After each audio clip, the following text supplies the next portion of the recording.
Now, we are moving on with our session. And firstly, let me invite Sri C.P. John, sir, former planning board member, onto the stage. Welcome, sir.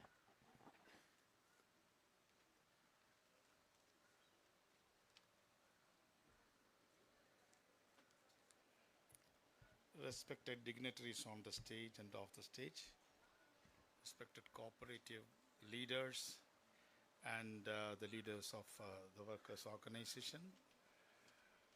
First of all, I greet all of you. Before that, we have passed a resolution regarding the demise of the Pontiff, Pope Francis. When we talk about him, he was a man of equity and equality. Beyond the capacity of a religious leader, he had marked his name in the annals of history as a man considering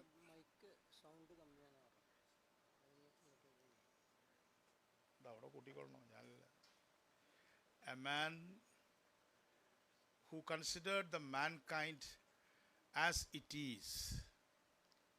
He was against all inequalities prevailing in the humankind. So once again, we remember him.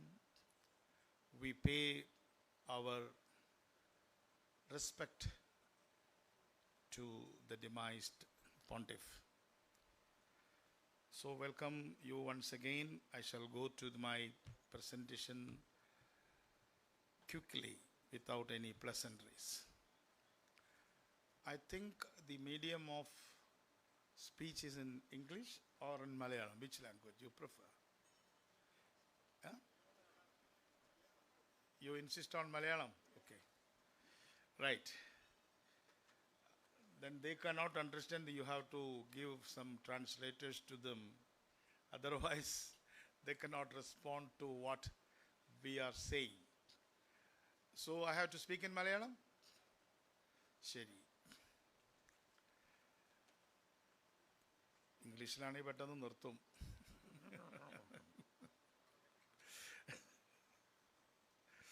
Okay, നമുക്ക് ഇന്നത്തെ വിഷയം എന്ന് പറയുന്നത് വളരെ ടെക്നിക്കലായിട്ടുള്ള ഒരു വിഷയമാണ്. അതായത് സഹകരണ സംഘങ്ങളുടെ ഫണ്ട് മാനേജ്മെൻറ്റ്, അങ്ങനെയല്ലേ അത് പെട്ടിട്ടുള്ളത്. വളരെ ടെക്നിക്കലായിട്ടുള്ളൊരു വിഷയമാണ്. സാധാരണ സഹകരണ പ്രസ്ഥാനത്തിൻ്റെ വർത്തമാനങ്ങളിൽ നിന്നും വളരെ സൂക്ഷ്മമായ തരത്തിൽ അടർത്തിയെടുത്ത ഒരു വിഷയമാണ് ഫണ്ട് മാനേജ്മെൻറ്റ്. അപ്പോൾ അത് ആദ്യമായി തന്നെ അത്തരത്തിലുള്ള ഒരു സ്പെസിഫിക് സബ്ജക്റ്റ് വളരെ ആർട്ടിക്കുലേറ്റ് ചെയ്തെടുത്ത അതിൻ്റെ സംഘാടകരെ ഞാൻ ആദ്യമായി അഭിനന്ദിക്കുകയാണ്. അല്ലെങ്കിൽ എല്ലാവരും കുറേ പ്ലസൻട്രീസ് പറഞ്ഞിട്ട് അവസാനിപ്പിക്കുകയാണ്. പ്ലസൻട്രീസ് ആൻഡ് പ്ലാറ്റിറ്റ്യൂഡ്സ്, ഭാരതം എൻ്റെ നാടാണ് എന്നൊക്കെ പറയുന്ന പോലെ കുറേ കാര്യങ്ങൾ പറഞ്ഞിട്ട് കാര്യമില്ല. അതുകൊണ്ട് നമുക്ക് കാര്യത്തിലേക്ക് കടക്കാം. ഒന്ന്, എങ്ങനെയാണ് സഹകരണ സംഘങ്ങൾക്ക് ഫണ്ട് കിട്ടുന്നത് അല്ലെങ്കിൽ അവരുടെ കയ്യിൽ പണം വരുന്നത്? അതിൽ ഞാൻ ആദ്യമായി സൂചിപ്പിക്കുന്നത് നമ്മുടെ നാട്ടിലെ സഹകരണ സംഘങ്ങൾ, നമുക്ക് നമ്മുടെ ഒരു കോണ്ടെക്സ്റ്റിലാണ് നമ്മൾ സംസാരിക്കുന്നത്. ആ സഹകരണ സംഘങ്ങൾ ഉണ്ടാക്കുമ്പോൾ നിങ്ങൾക്കെല്ലാം അറിയാം, നമ്മൾ ഷെയറാണ് കളക്ട് ചെയ്യുക.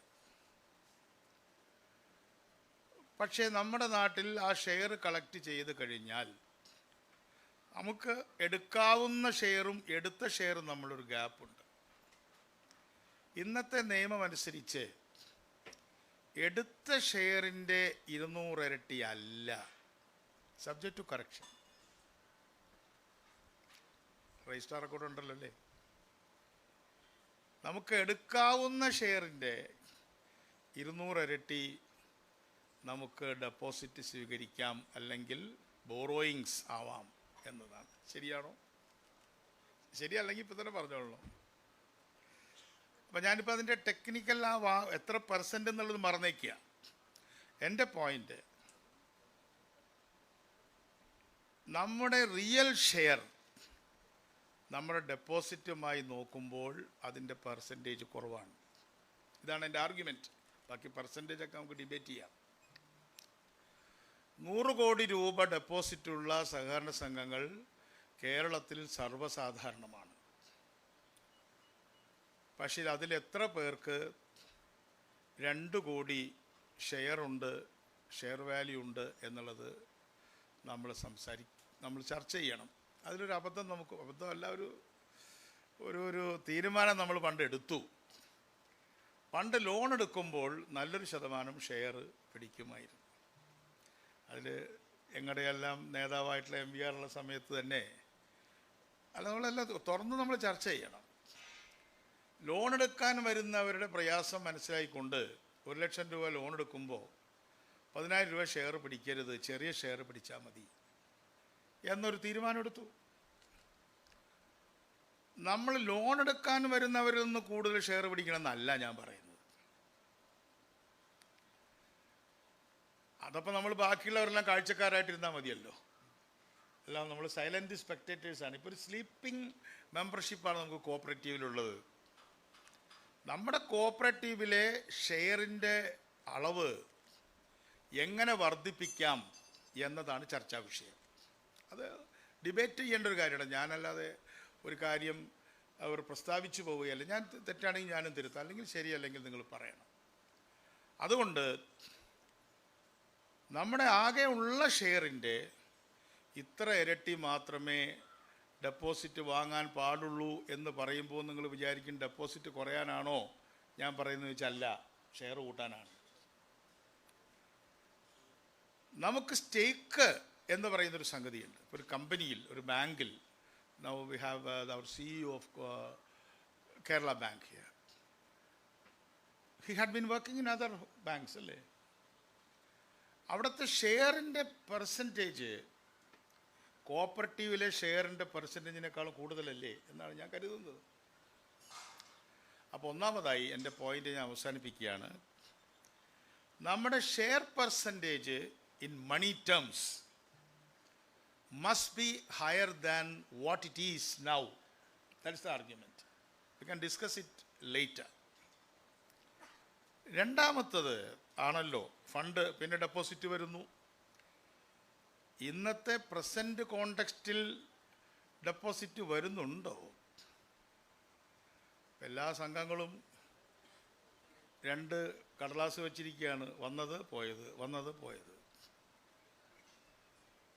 നമ്മൾ കഴിഞ്ഞ 5-8 വർഷക്കാലമായി കൃത്യമായിട്ട് പറഞ്ഞാൽ നമ്മുടെ നോട്ട് നിരോധനം മുതൽ പിന്നീടുണ്ടായ വെള്ളപ്പൊക്കങ്ങളും കോവിഡും അടക്കം ഒരു 5 വർഷം വളരെ പ്രതിസന്ധിയിലായിരുന്നു. അത് കോപ്പറേറ്റീവ് സെക്ടറിന് പുറത്തുണ്ടായ കാര്യങ്ങളാണ്. ദൗർഭാഗ്യവശാൽ പല കോപ്പറേറ്റീവ്സിന് അകത്തും പ്രശ്നമുണ്ടായി. അതും പുറത്തുണ്ടായ പ്രശ്നങ്ങൾ കൊണ്ടായിരിക്കാം അകത്തുള്ള പ്രശ്നങ്ങൾ പുറത്തു വന്നത്. ഞാൻ പേരുകളൊന്നും പറയുന്നില്ല. അപ്പം അത് മൂവ്മെൻറ്റിന് പുറത്തുണ്ടായതാണ്. നോട്ട് നിരോധനം, വെള്ളപ്പൊക്കം, കോവിഡ്. കോപ്പറേറ്റീവ് സെക്ടറിന് അതിന് യാതൊരു ബന്ധമില്ല. പക്ഷെ ഈ കാലഘട്ടത്തിൻ്റെയും കൂടെ കാരണം കൊണ്ടായിരിക്കാം മറഞ്ഞിരുന്ന പല സാധനങ്ങളും പുറത്തു വന്നു. വെള്ളം ഒഴുകിപ്പോയപ്പോൾ മണ്ണൊലിച്ചു പോയപ്പോൾ അടിയിൽ പാറക്കല്ലാണെന്ന് നമുക്ക് മനസ്സിലായി. നമ്മൾ വിചാരിച്ച് അതിൻ്റെ അടിയിലൊക്കെ മണ്ണാണെന്ന് വിചാരിച്ചത്, പക്ഷെ അല്ല, പാറയായിരുന്നു.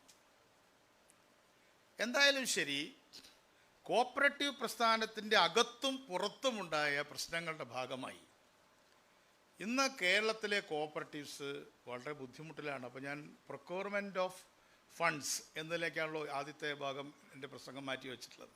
അതൊന്ന് ഷെയറിനെ കുറിച്ച് പറഞ്ഞു. രണ്ടാമതായി ഡെപ്പോസിറ്റ്സ് ആണ്.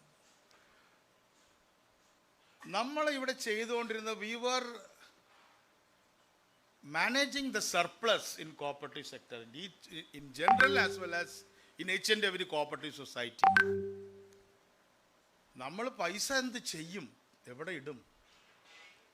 നമുക്ക് ഡെപ്പോസിറ്റ് ചെയ്താൽ, കേരള ബാങ്കിൽ ഡെപ്പോസിറ്റ് ചെയ്താൽ നമുക്ക് നഷ്ടമാണ്, അല്ലെങ്കിൽ ഈ പൈസ നമ്മൾ എന്തൊക്കെ ചെയ്യണം എന്നുള്ളതിൻ്റെ പേരിൽ we were managing the surplus. But unfortunately we are managing the shortage now. അപ്പോൾ കേരളത്തിലെങ്കിലും, എനിക്ക് പുറത്തുള്ള കാര്യങ്ങളെക്കുറിച്ച് കൃത്യമായിട്ട് അറിയില്ല, സർപ്ലസ് മാനേജ് ചെയ്തിരുന്ന കോപ്പറേറ്റീവ് സെക്ടർ ഇന്നിപ്പോൾ ഷോർട്ടേജാണ് മാനേജ് ചെയ്യുന്നത്. ഇത് നമുക്കധികം പുറത്തു പറയാനും പറ്റില്ല. ഇപ്പോൾ ഞങ്ങളിപ്പോൾ ഇവിടെ പ്രതിപക്ഷത്ത് നിൽക്കുന്ന ആൾക്കാരാണ്. ഇത് വല്ലാതെ പറഞ്ഞും കൂടാ. അത് എന്തൊക്കെയാണ് യഥാർത്ഥ പ്രശ്നം അങ്ങനെ എല്ലാവരോടും പറയേണ്ട ഒരു കാര്യമല്ല. ബാങ്കിങ് എന്ന് പറഞ്ഞാൽ അതിലൊരു സീക്രസി ഉണ്ട്, അതിൽ കോൺഫിഡൻഷ്യാലിറ്റി ഉണ്ട്, അതൊരു ക്ലാസിഫൈഡ്നെസ് ഉണ്ട്. അതുകൊണ്ട് എല്ലാ കാര്യങ്ങളും പുറത്ത് പറയുന്നത് അല്ലെങ്കിൽ അത് വിളിച്ചു പറയുന്നത് ശരിയല്ല. പക്ഷേ കോപ്പറേറ്റീവ് സെക്ടറിന് അകത്തും പുറത്തുമുണ്ടായ പ്രശ്നങ്ങളുടെ ഭാഗമായി ഇന്ന് നിലനിൽക്കുന്ന പ്രതിസന്ധി എന്ന വാക്ക് ഞാൻ ഉപയോഗിക്കില്ല, ഗുരുതരമായ പ്രശ്നങ്ങൾ എങ്ങനെ മാനേജ് ചെയ്യും എന്നതാണ് ഫണ്ട് മാനേജ്മെൻറ്റിൻ്റെ ആംഗിളിൽ ഞാൻ ചർച്ച ചെയ്യാൻ ആഗ്രഹിക്കുന്ന കാര്യം.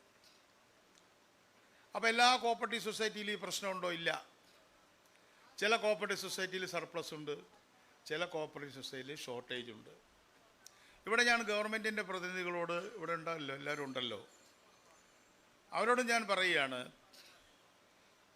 നമ്മുടെ കോപ്പറേറ്റീവ് പ്രിൻസിപ്പിൾസ്, ഇൻ്റർനാഷണൽ കോപ്പറേറ്റീവ് പ്രിൻസിപ്പിൾസിലെ പ്രധാനപ്പെട്ട ഒരു കാര്യമാണ് സഹകരണ സംഘങ്ങൾ തമ്മിലുള്ള സഹകരണം.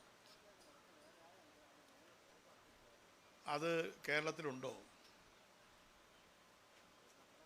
അതിനനുസരിച്ച ഒരു ആക്ട് ആൻഡ് റൂൾ നമ്മൾ ഉണ്ടാക്കിയിട്ടില്ല. ഉണ്ടാക്കിയിട്ടുണ്ടോ വെച്ചുകൊണ്ട് ഫലത്തിലില്ല. ഇപ്പോഴും സഹകരണ സംഘങ്ങൾക്ക് തമ്മിലൊക്കെ യോജിക്കാം. പക്ഷെ അതിൻ്റെ റൂൾസും, ആക്ട് ഉണ്ടെങ്കിൽ പോലും റൂൾസും അതിനെ സംബന്ധിച്ച സർക്കുലറുകളും ഫലപ്രദമായി നമ്മുടെ നാട്ടിലേക്ക് എത്തിയിട്ടില്ല, അല്ലെങ്കിൽ നമ്മുടെ ഇടയിൽ എത്തിയിട്ടില്ല. കാരണം നമ്മുടെ ഫണ്ട് മാനേജ്മെൻറ്റിൻ്റെ ഫണ്ടമെൻ്റൽ എന്താണ്? Deposit your fund in the apex. That is the problem of the cooperative society. നിങ്ങളുടെ സർപ്ലസ്, നിങ്ങളുടെ നീക്കിവെക്കാൻ നിർബന്ധിക്കപ്പെടുന്ന പൈസ ഒഴികെയുള്ള പൈസ, മലയാളത്തിൽ തരള മൂലധനം എന്ന് പറയുന്നതിന് അപ്പുറത്തുള്ളത് എല്ലാം ജില്ലാ ബാങ്കിൽ, ഇപ്പോഴത്തെ ഭാഷയിൽ കേരള ബാങ്കിൽ നിക്ഷേപിക്കണം എന്ന ആക്ട് നിലവിലുണ്ട്. ഇല്ലേ? ഇല്ലേ? ഞാൻ സെക്ഷനൊന്നും പറയുന്നില്ല. അപ്പോൾ എനിക്കൊരു 10 ലക്ഷം ഉറുപ്പിക കിട്ടണമെങ്കിൽ ഞാൻ ജെ.ആറിൻ്റെ അടുത്ത് നിന്ന് പോയി പെർമിഷൻ മേടിക്കണം. ആര് പെർമിഷൻ മേടിക്കണം? കൊടുക്കുന്ന ആൾ, മേടിക്കുന്ന ആളല്ല. അപ്പോൾ ഫണ്ട് മാനേജ്മെൻറ്റിൽ ഞാൻ ഇന്നത്തെ സെമിനാറിൽ നിങ്ങളിതൊക്കെ ഗൗരവമായി മന്ത്രിയോടും എല്ലാം പറയുമെന്നുള്ളതുകൊണ്ടാണ് ഞാൻ പറയുന്നത്. ഇന്നത്തെ കേരളത്തിലെ ഷോർട്ടേജ് മാനേജ്മെൻ്റ് എന്ന ഈ കാലഘട്ടത്തിൽ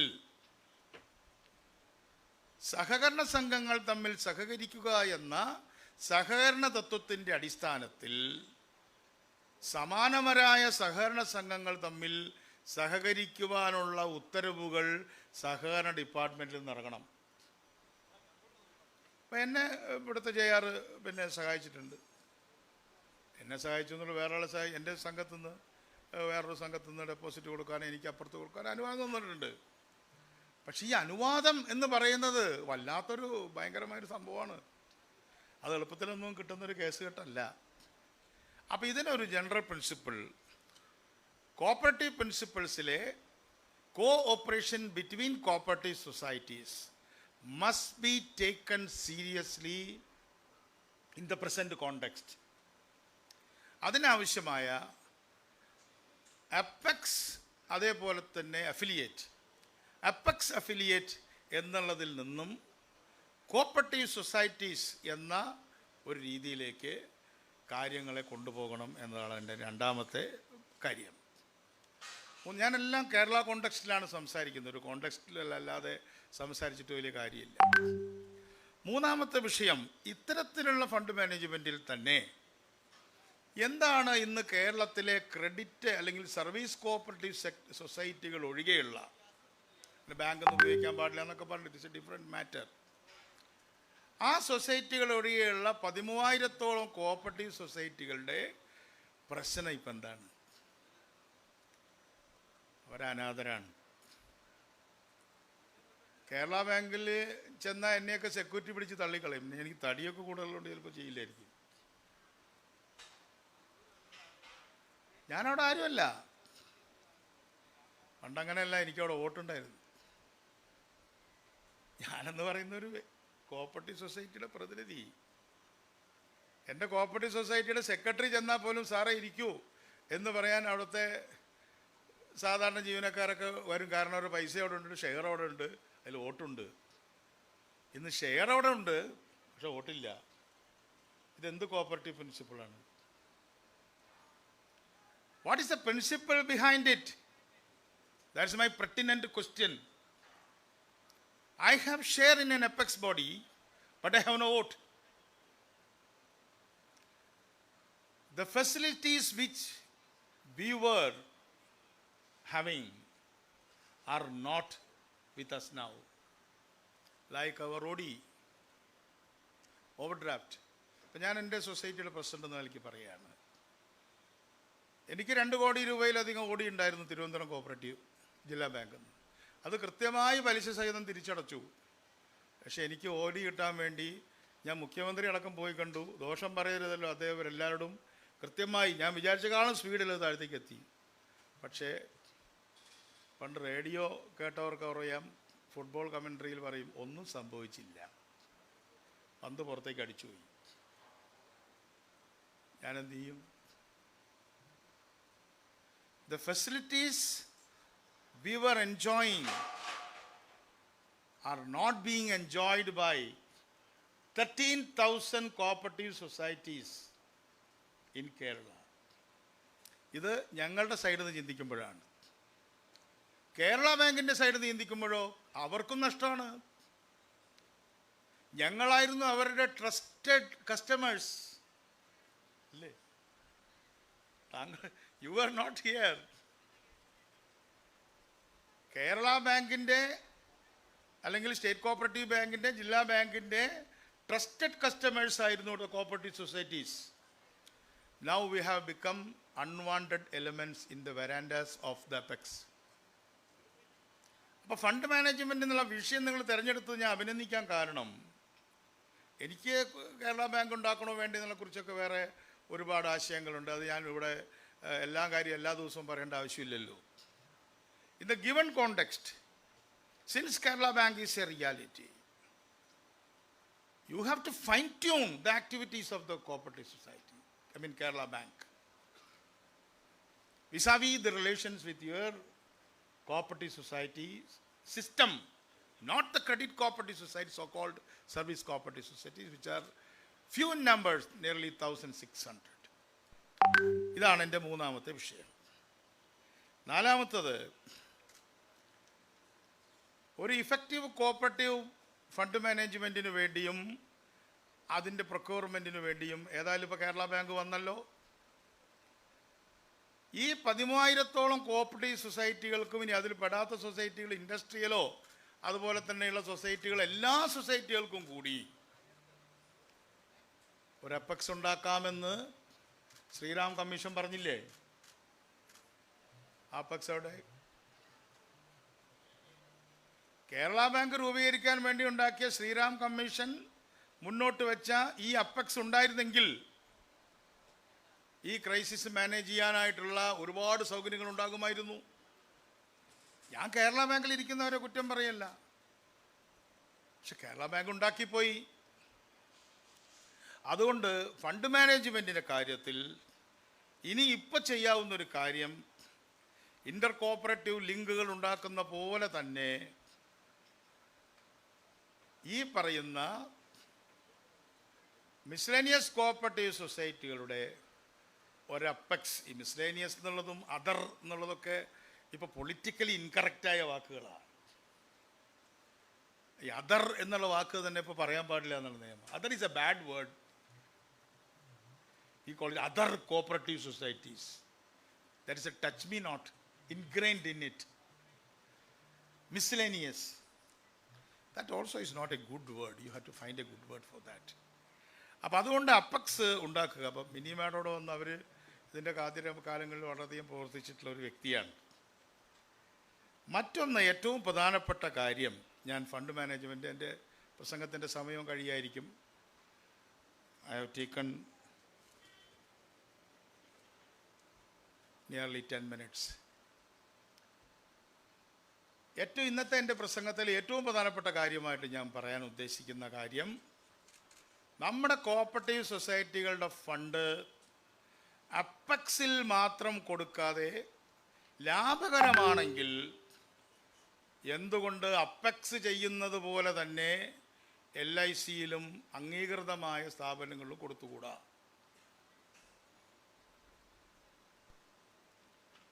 അപ്പെക്സ് അത് ചെയ്യുന്നുണ്ടല്ലോ. ഇപ്പോൾ കേരള ബാങ്കും സ്റ്റേറ്റ് കോഓപ്പറേറ്റീവ് ബാങ്ക് ഉണ്ടായ സമയത്ത് they have a separate wing for that fund management.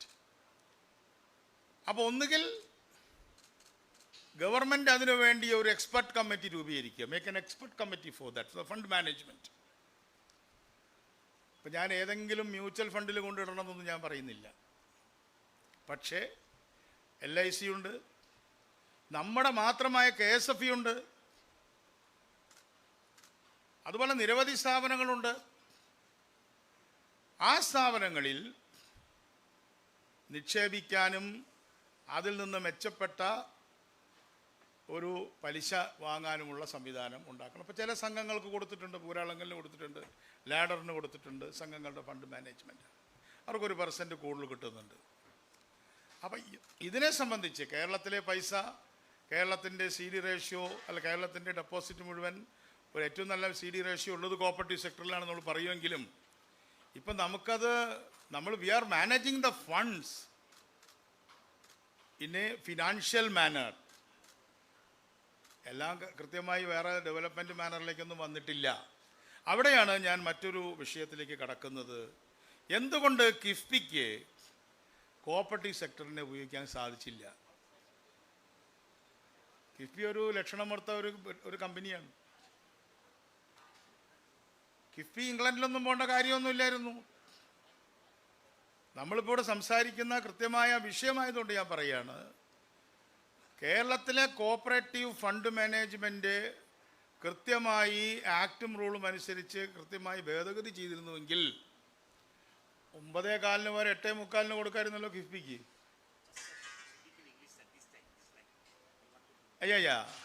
See, KIIFB could not utilize the cooperative fund. It had to go to London and so many other sources. And the interest rate is 9.25. I will stand corrected if you correct me. But unfortunately, the cooperative society could not support KIFBI, and KIFBI could not get something from the cooperative sector.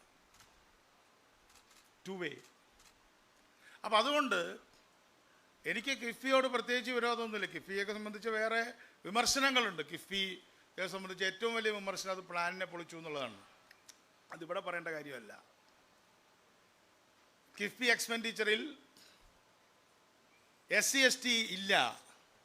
30,000 കോടി ചിലവാക്കിയതിൽ 82 കോടിയാണ് ചിലവാക്കിയിട്ടുള്ളത്. ഈ 30,000 കോടി planning ബോർഡാണ് ചിലവാക്കിയെങ്കിൽ 3,000 കോടി SC/STക്ക് മാത്രം കിട്ടുമായിരുന്നു. അത് sub plan മോഡിലാണ് പോകുന്നത്, ഇത് പ്രോജക്റ്റ് മോഡിലാണ്. അത് നമ്മുടെ വിഷയമല്ല, അതുകൊണ്ട് എനിക്ക് വെറുതെ നമ്മൾ ആവശ്യമില്ലാത്ത കാര്യത്തിലേക്ക് കടക്കണ്ട. അപ്പോൾ അതുകൊണ്ട് അപ്പെക്സ് ഫോർ ദ മിസ്ലേനിയസ് ഉണ്ടാക്കിക്കൊണ്ട് അതിൽ ഫണ്ട് ശേഖരിക്കുകയും ആ അപ്പെക്സ് ഫോർ ദ മിസ്ലേനിയസിന് ഇതുപോലുള്ള കേരളത്തിലെ തന്നെയുള്ള സ്ഥാപനങ്ങൾക്ക് ഫണ്ട് കൊടുത്തൂടെ? ഇപ്പോൾ ഒരു ഉദാഹരണം പറഞ്ഞ പെൻഷൻ ബോർഡ്, കൃത്യമായ തുക ഞാൻ ചോദിക്കുന്നില്ല. എന്തായാലും 1000 കോടി രൂപയിലധികം ഉണ്ടല്ലോ പെൻഷൻ ബോർഡിൽ, ഇല്ലേ? പെൻഷൻ ഫണ്ട് ബോർഡിൽ 1000 കോടിയിലധികം ഇല്ലേ? അതിൽ അധികണ്ട എനിക്കറിയാം. ഞാൻ ഒരു തുക വെറുതെ ഞാനായിട്ട് പറഞ്ഞതിന് ആ 1000 കോടി രൂപ മാനേജ് ചെയ്യാൻ കഴിയുന്നുണ്ടോ? കൃത്യമായ പൈസ കൂടുതൽ കിട്ടുന്ന തരത്തിൽ മാനേജ് ചെയ്യാൻ കഴിയുന്നുണ്ടോ? മാനേജ് ചെയ്യാൻ കഴിയുന്നില്ല. അതേപോലെ തന്നെ റിസ്ക് ഫണ്ട് ഉണ്ടാക്കിയിട്ടുണ്ട്. ഇപ്പോൾ അവർ ഏതായാലും തകർന്ന സംഘങ്ങൾക്ക് വേണ്ടി ഒരു പുതിയ ഒരു സ്കീം കൊണ്ടുവന്നിട്ടുണ്ട്. അതും ഒരു ഫണ്ട് മാനേജ്മെൻറ്റ് തന്നെയാണ്. നമ്മൾ സാധാരണക്കാരൻ്റെ ഭാഷയിലല്ല ഇവിടെ സംസാരിക്കുന്നത്. ഇപ്പോൾ പെൻഷൻ ഫണ്ട് ഒരു 200 കോടി രൂപ കിഫ്ബിക്ക് കൊടുത്താൽ അത് ഫണ്ട് മാനേജ്മെൻറ്റാണ്. അത് തകർന്ന സൊസൈറ്റിക്ക് കൊടുത്താലും ഫണ്ട് മാനേജ്മെൻറ്റാണ്. കാരണം പലിശ മേടിക്കുന്നുണ്ട്. ലാഭത്തിനാണ് കൊടുക്കുന്നത്, നഷ്ടത്തിന് കൊടുക്കണമെന്ന് ഞാൻ പറയില്ല. അതുകൊണ്ട് ഞാൻ എൻ്റെ പ്രസംഗം അവസാനിപ്പിക്കുകയാണ്. അപ്പോൾ ഇതിൽ കുറേ മോഡലുകൾ നമ്മൾ പറയാതെ പോകുന്നത് ശരിയല്ല. അപ്പോൾ അതിൽ ഏറ്റവും നല്ല മോഡലാണ്, he knows much better than so many other people about the cooperative sector in Kerala, though he is from West Bengal. ഇപ്പോൾ നമ്മുടെ കോഴിക്കോട് ഉണ്ടാക്കിയിട്ടുള്ള MBR ക്യാൻസർ സെൻറ്റർ ഒരു fund management, it is basically it's A fund management. It's an institution of K, but it's A good example of fund management. Then they had more than 1,000 crores. G. Sudhakaran knows, the cooperative minister. He may not be knowing all these details, that's why I am explaining to him. Then what was the critical decision regarding the lending of 400 crores to MBR Cancer Center? Government gave a permission or permitted the cooperative society, primary cooperative society, to give 400 crores to a new, which was not in air, I mean, it was not in the ground. It's a new cooperative initiative or new hospital, cancer hospital. And the critical decision is, you need not pay the principal amount for a long time. That's the critical point. Otherwise, two things would have happened. If Calicut Cooperative Society hadn't given that kind of a big amount to an institution, that society would have been in trouble. Because it can't suffer the weight of the deposits. It is lying idle. It was a time of managing the surplus. Now we are managing the shortage. Fortunately, Kerala Calicut Society, Cooperative Society is still sitting pretty. Number two, now we have a beautiful cancer hospital, which is one of the best in our country. So it is a product of a cooperative society. It is a product of a primary cooperative society. That is effective fund management. So I am concluding my speech. Government should take proactive policies and programs to help the cooperative sector in general and cooperative societies specifically to manage their fund. You can even make an expert committee, empowered expert committee for managing the surplus fund of the primary cooperative societies and the apex cooperative societies, and the boards like pension board or the risk fund board, etc., etc. And lastly, we have a big consumer federation. I was one of the directors of the consumer federation. I think still consumer federation cannot take deposits. Am I right? Am I right?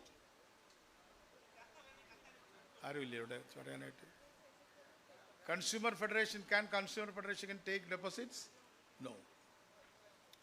You can give a permission against their assets, at least they can procure deposits.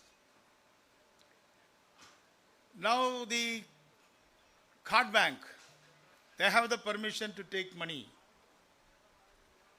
but a good amount of money hasn't come yet in the card bank.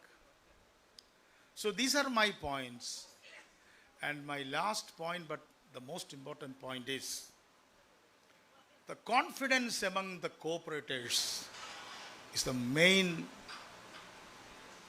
what do you call it, the main pearl of the cooperative movement. You just think whether it is getting strengthened or weakened. So many things happened. I told you the several things out of our control, our floods, COVID, etc., etc. And so many things happen in the system. But unfortunately, the confidence level of the people of Kerala has been declined. We have to enhance it. We need not lament about it. നമ്മളത് കൂടുതൽ ശക്തമാക്കാൻ എന്ത് ചെയ്യണം? ശക്തമാക്കാൻ എന്ത് ചെയ്യണമെന്ന് പറയുമ്പോൾ നമ്മുടെ നിയമനിർമ്മാണങ്ങൾ വളരെ വളരെ ശ്രദ്ധിച്ച് നടത്തണം. ഇപ്പോൾ ആളുകൾ മാറാൻ തുടങ്ങി, മാറട്ടെ. ഇപ്പോൾ ഞങ്ങളൊക്കെ മാറാൻ ആഗ്രഹിക്കുകയാണ്. മാറേണ്ട ആവശ്യമില്ലെങ്കിൽ പോലും 25 കൊല്ലം ഒരു സൊസൈറ്റി പ്രസിഡൻ്റായിട്ട് ഇരുന്നാൽ മാറാം, വെൽ ആൻഡ് ഗുഡ്. പക്ഷേ ആളുകളെ മാറ്റുന്ന ഒരു നിയമം വന്നു, ഞാനതിനോട് യോജിക്കുന്നില്ല. അപ്പം അത് കേസിൽ കിടക്കുകയാണ്.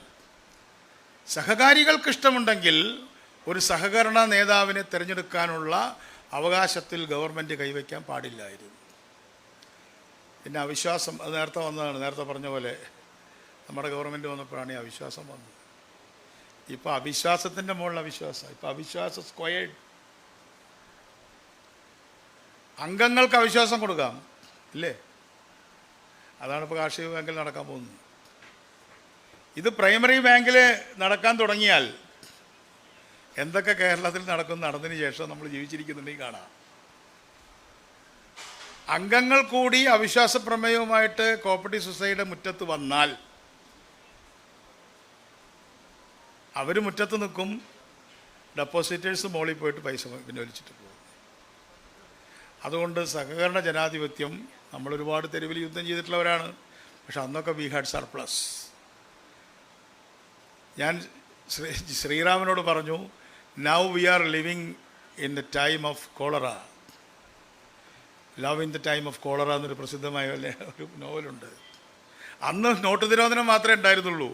പിന്നെ കോവിഡ് വന്നു, അതിനിടയ്ക്കും വെള്ളപ്പൊക്കം വന്നു.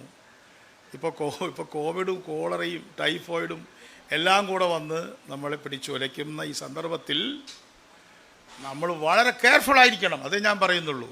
ഞാൻ പൊളിറ്റിക്സ് ഒന്നും പറയുന്നില്ല. നമ്മൾ വളരെ കൂളായി നമുക്കെന്തോ ഒരുപാട് സർപ്ലസ് ഉണ്ട് എന്നുള്ള മട്ടിലിരുന്നാൽ സർപ്ലസ് ഇല്ല. കോൺഫിഡൻസ് ലെവലിലെ സർപ്ലസും കുറഞ്ഞിരിക്കുന്നു. There is A deficit of confidence among the people. അപ്പോൾ അത് ഇങ്ങനത്തെ മീറ്റിങ്ങുകൾ നടത്തണം. ഇപ്പോൾ ഞാനിന്നിവിടെ വന്നു, ഇന്നത് മാറ്റി വയ്ക്കുമെന്ന് എനിക്കറിയില്ലായിരുന്നു. എന്തായാലും ശരി, ഞങ്ങളെയൊക്കെ ക്ഷണിച്ചതിന് നന്ദി. ഞാൻ ആവശ്യത്തിലധികം സമയം എടുത്തു, ക്ഷമിക്കണം. എല്ലാവരെയും അഭിവാദ്യം ചെയ്യുന്നു. നന്ദി, നമസ്കാരം.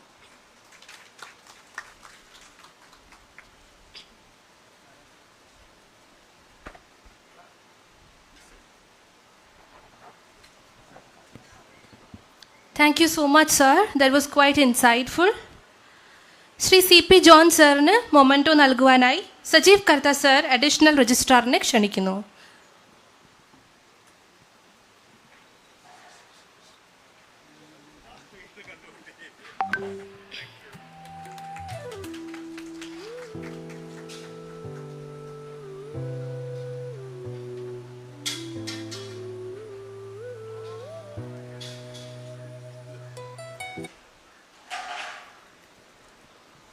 Next, we are going to have a speech by CMA Chittaranjan Chattopadhyaya sir, Council Member, the Institute of Coast Accountants of India, New Delhi. Sir, you have 15 minutes to speak. Welcoming you, sir.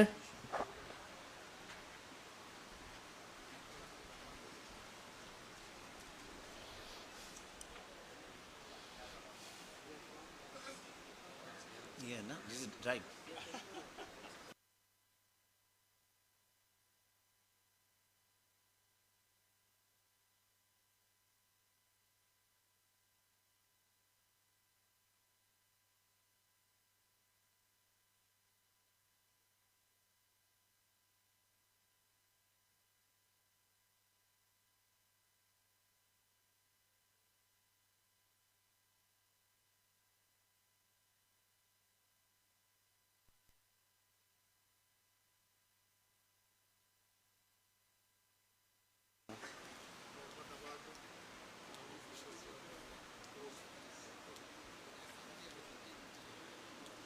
Okay.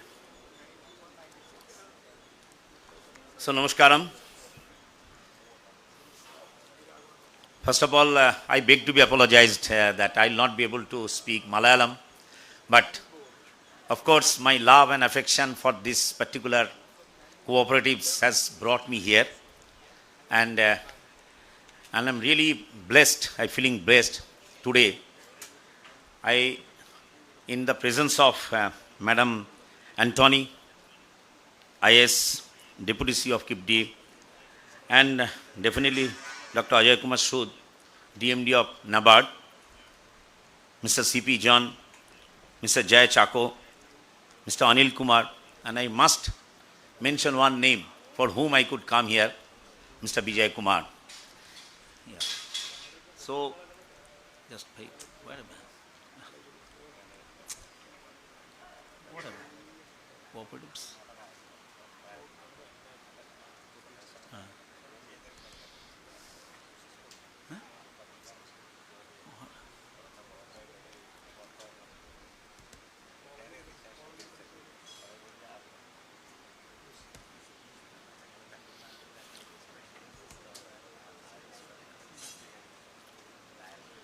You just do it. I think it's not. Now, in their auspicious presence and your presence has made me some sort of thought process, because I'm a banker. Last 38 years I worked in the village level. I have formed self-help group, NABARD self-help group, and state level sponsored self-help groups. So naturally I have got some little knowledge on the cooperatives. First of all, I want to congratulate Sanjana Philo Chako, European Girls Mathematics Olympiad, EGMO 2024 from this city. She has grabbed silver medal. So big hands to her, Chako. We are taking pride for Chako that she has come from this land and she has grabbed internationally she has made it possible. So I will be not taking much time because 15 minutes time is there. I would like to go faster, but before that, I had got the opportunity to listen something, understand something from Mr. John, the present, what is happening and how the confidence has to be built up in the cooperative sectors amongst the members. So I am not a teacher here. I am just a professional cost and management accountant. My institute has got a cooperative development board and we are closely working with NABARD. You will be very happy that we have got an agricultural cost management board. I am the chairman of this board and we have come out with an agri cost clinic. Before I start my presentations, I just want to share with all dignitaries here. Our institute is giving an effort and we are promising here, if any cooperatives comes with any new hospital, we from the CMA Institute, we shall be, for the costing part, the first year costing part, we shall be doing without any cost. This is our responsibility and we shall be definitely associating ourselves with the cooperative societies who will be coming out with any hospital project, because this is one of the big projects. Yesterday, Honorable Minister for Corporations, he was there. He inaugurated some of the machineries in the hospital, and also I am having a great, the honor, and we feel ourselves blessed that the Chief Minister of the state is a doyen of the cooperative sectors. So therefore, with this, I just want to start. And today is let's take a pledge, because today is a very great day. The program is going on, the International Earth Day. Let's take a pledge every day to save our planet for a delightful, productive, profitable and empowering, all-round healthy expansion of the life. Thanks to God's own country for our effort to preserve its stunning natural beauty, diverse landscape and rich cultural heritage. Again, I am really feeling blessed today to address before you. And my presentations will be having key aspects, pillars of effective fund management in cooperatives and benefits, overview of Kerala's cooperative sector, what's the news about cooperative banks, issue in Kerala's PACs, what is credit deposit ratio, why is it important, credit deposit ratio versus liquidity, then some important case studies I will be citing upon about the cooperative banks, and then how to utilize funds effectively, treasury management, and our recommendations, of course. Let me tell you, these presentations I am doing from the personal front of view. Our institute has nothing to say about that, but I assure you, the problems of cooperatives in Kerala, we shall be grossly associated if we are given some opportunity. We will be definitely putting our expertise of the cost and management accounting. As you know, worldwide we are the largest cost and management accounting body. Being established in 1944 and 1959 under Act of Parliament, we are continuously serving to the finance and non-finance fraternity for a long time.